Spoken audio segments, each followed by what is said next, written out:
Сәлем достар, термомикс көмегімен шие компотын дайындаймыз.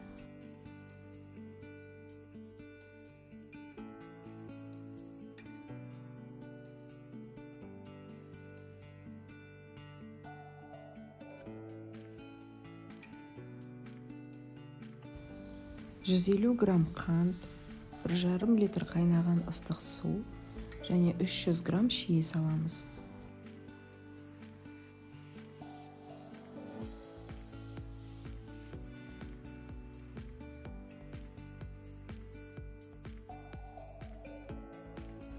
Уақытын 15 минутқа, температурасын варома, жылдамдығын 1-ге қойып компотты қайнатамыз.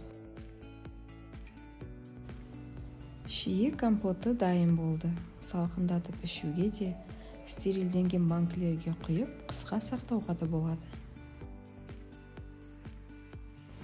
Шие компоты өте дәмді және пайдалы. Менің видеом сіздерге ұнаса, лайк қойып каналыма тіркелуді ұмытпаңыздар.